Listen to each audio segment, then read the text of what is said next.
So very good morning all. Today we're going to tell you the detailed difference between dev and ops and what are the dev basics for a DevOps is basically necessary. So as a part of learning, if you are going and understanding the DevOps thing, so what is DevOps? First you have to understand what is ops actually. Ops means operations. So this ops, how you do is you learn it from Windows. You can learn it from Linux also, but you can learn it from Windows. Okay. So in ops, what is an operation? Every human being is doing operations. That is, for example, if you are opening a VLC player, and that VLC player will have an application and it will have a dependency. Okay. So if you want to run that application, you need to have application and dependency both. Okay. And same thing for a VLC player, you can run that VLC player application. If you run it, it will store in RAM. If you open that application, run it, it will store in RAM. You can run multiple applications. That two applications will consume what memory? RAM memory. Coming back to here, suppose you take idle, Python idle, that is also an application. That will also be running. That will also consume what memory? RAM memory.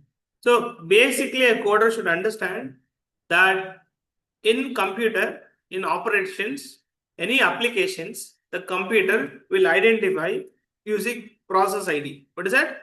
Process ID. So any application, the computer will identify only using process ID. Process ID is must. So with the help of process ID, it will identify. For example, you can see there is two applications, VLC, VLC, VLC, three applications how computer is identifying with a process ID. What is the process ID? 6940155596. Correct? So that is the main goal of application. Application works in that context only. Applications are working in that use cases. So next, coming to the next slide, next important thing. So you can have an understanding of this in the next better understanding, better way. Okay. So what is the next thing you can do is after this, your process ID, which is running, will take consume generally CPU and threads. So you can observe that if you are seeing this VLC player, it says terminated or running, it will show how many threads are there. Maybe 7 threads or 10 threads also, it will show you that. So that is exactly called as ops. Ops means what? An operation. Operation means what? You can do a simple operation in your basic computer, that is called operation. Okay. In a computer, basically every human being will do operations. But some people will do development, some people will not do development. I mean, they won't do coding. They will only do what? Operation. If you buy any computer, you are doing operations. Okay. So that is called the main basic thing. And the process ID will be associated with what? Threads, CPU and usage. And the application will have state. The state of the application is what? It can be, so the application will have state. So the state of the application, you can have anything.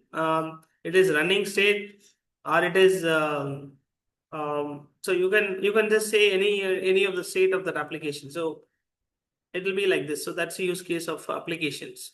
Okay. Running, suspended, resumed or terminated. So that is a basic idea. Now the problem is if the application hangs, for example, we are telling an example, Docker is running same application with different process ID we are saying. Now what is the problem we are talking about is if application is not responding. If an application is not responding, how to do? So if the application is not responding or if the computer is very slow, the computer is slow down or whatever reasons, okay, then Docker will come into picture. So if the application is not responding or the computer is slow down, so Docker is also running about same application with different process ID. Okay. So that's why we use Kubernetes. Kubernetes means what? If the application is not responding, if the computer slow downs, we kill that application and launch what? New application. So that is a main idea about Docker and Kubernetes. So within a 1 minute of application while it is crashing, which can be terminated and restarted new application without delay for any customer. So that's a in normal PC, we do a restart, and that delay for startup is around 15 minutes because you do a restart of your system, restart of a system. So that restart will take you around 15 minutes. Okay. So as I already explained you, ops only I'm talking. Why computer? You buy computer only for what? Gaming, watching movies, or storing data, or coding. That's a probability you'll have. So in this process, why computer means you want CPU and hard disk, because you are buying it for your own. You are buying one CPU and what? Hard disk. Because CPU already is having processor, RAM, and hard disk. But second thing you do is you install application to run various files and coding applications. That is what you do in computers.